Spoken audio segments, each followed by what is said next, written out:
I'm a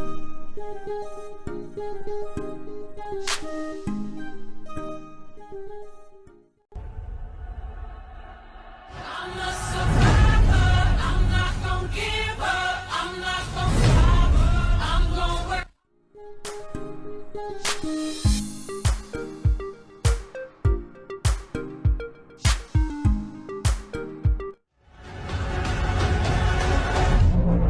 I'm a survivor. I'm not gonna give up. I'm not gonna stop.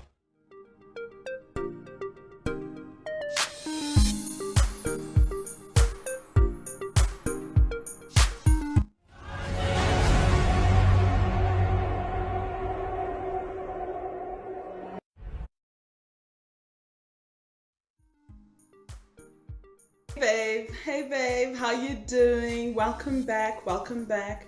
Yeah, it's Friday again. I have a very busy weekend ahead, and I just, but other than that, I think this morning this word has literally been so it's just been impressing so deeply in my heart, and so I just thought I should share it.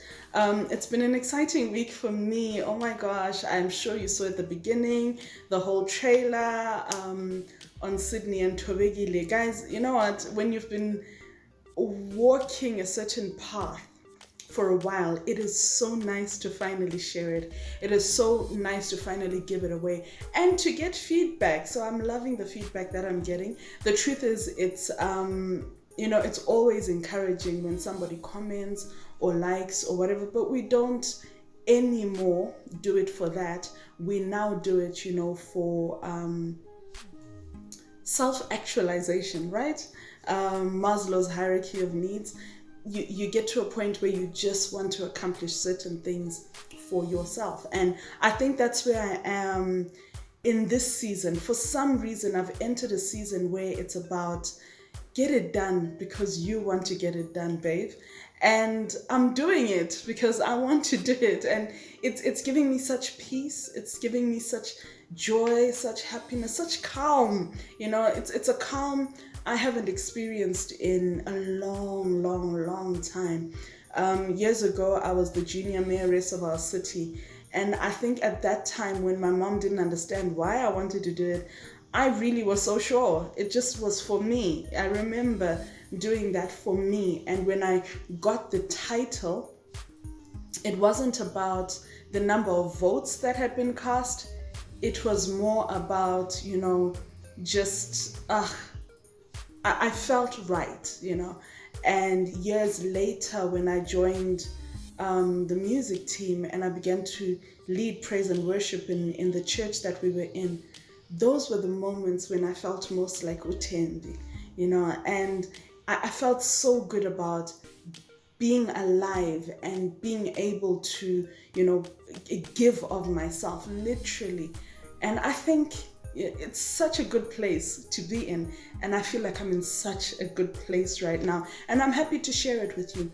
But the thing I was thinking about, the thing that's deeply in my heart, and just to encourage you, just to give you a reason to wake up and go and do what you feel in your heart to do. Years ago in 2016, I had started writing. And how I started writing is ThembieLN was on Idols, and ThembieLN was my favorite, even though he came third. And ThembieLN, I don't know whether that was 2016 or 2015. And ThembieLN he had a certain look about him that made me daydream, yeah? And I began to pen a book about Lucille, who meets ThembieLN, but his name is not ThembieLN in there. His name is what's his name? Oh my gosh, Manga. His name is Mangaliso, and they meet and they have a relationship. But then Manga is also Primrose's boss. and those that read Primrose, or the parts of it that I posted, will know that Primrose was a girl that had deep emotional issues and just needed support. And Lucille, Deboho, Madube, all of them just provided a haven for her. But it was in the days when I was lost writing that book. And I say days because I literally remember taking less than a week to write 2 books. And I remember literally sitting there and I heard the words, "And your dreams will be your lifestyle." And I remember thinking, okay, that passed. And moments later they came back and it was, "Your dreams will be your lifestyle." Now, if you know my story, you'll know that by the time I got to that place in 2016, I had no dreams. I had left them all. I had cast them away. I had decided, that I didn't need to live the next day. But I had been on a journey that was bringing me out to believe that, there was a little bit more to life, especially when I started writing. Now, writing allowed my mind to just travel. I didn't think for the characters. They actually thought for me. They actually told me who they were. I'd say to Anita, the girl who encouraged me to write, the one who first sat at my house from 1 p.m. to 8 p.m. and read one of my books, because I said to her, "I'm not letting you take it anywhere. You read it here." And I said to Anita, I feel like these people are people that if I went to Britannia Bay, because that's where it's situated, I would meet. And it became so alive to me. So when I heard those words, "And your dreams will be your lifestyle," they did something to me. They got me dreaming again. Once in a while, I'd take my dreams and I'd post them out there and then take them back. Some of you have heard me say this already, because I have. I'd take them back because I was too afraid to share them. I was too afraid to walk the journey. Sometimes I wouldn't even bother. I wouldn't even try. Sometimes I'd share them with someone that I thought would be in support of me, and they would ridicule me by their response, or they just wouldn't respond at all, which made me feel like I was, OTT. And then there were times when I would, I would simply just disappear in the dream and allow it to play out the way that I see it, the way that I prefer it, the way that I desire it. And then there were days when I'd go to God with the dreams and I'd speak to him and I'd pray and I'd ask him and I would question him and I would say, "Lord, how do I get from here to there?" Then there were days when I would research. I would Google, I would learn something, I would pull a short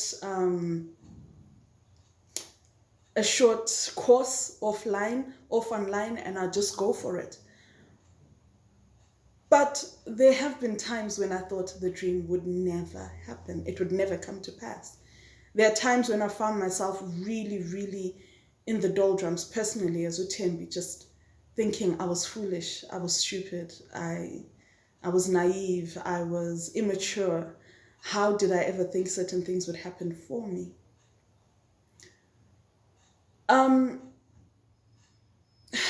The dream is never at your level. It can't be. Then how is it a dream?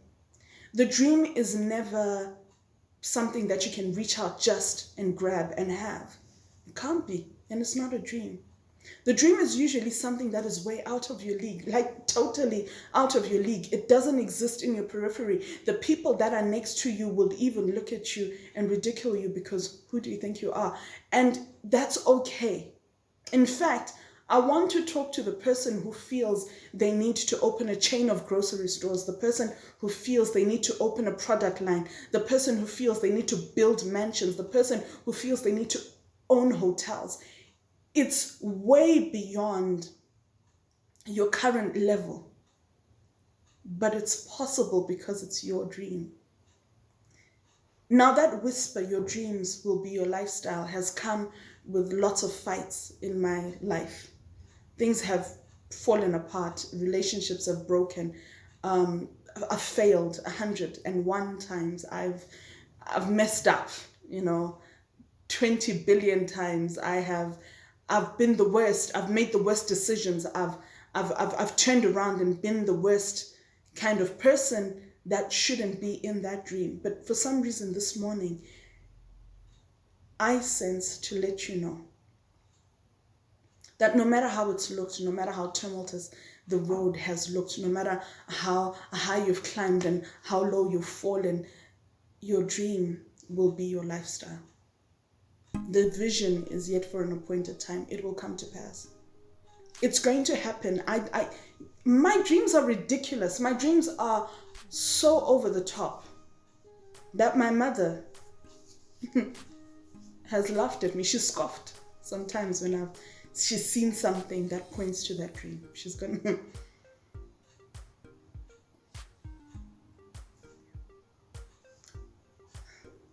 It's not easy holding on to something that is heavy on the inside of you, and yet everybody else believes it's worthless and it's inappropriate and is impossible.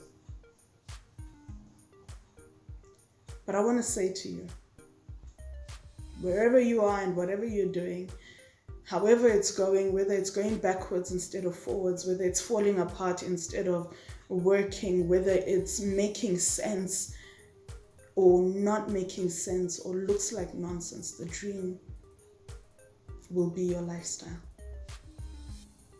Hold on, Mdas. Sibambelele sonke. Hold on, my love. Sibambelele sonke, I'm with you. We're both holding on and making sure that we attain. Our steps are ordered by the Lord.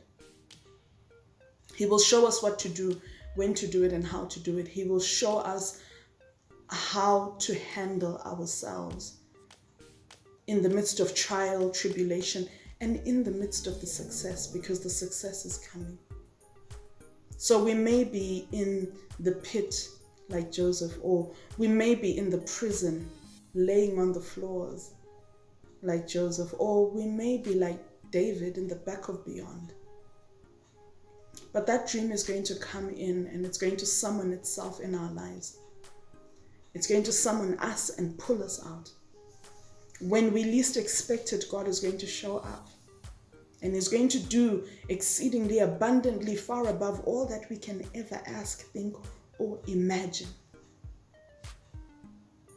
Our job is to just prepare, to see ourselves there. Our job is just to make sure we keep in step with the Holy Ghost, to listen out for what He is saying. Our job is just to keep our eyes open for the opportunities that present us themselves. Our job is to go around leaving footprints of who we are and where we are going. Preparation time is never wasted time.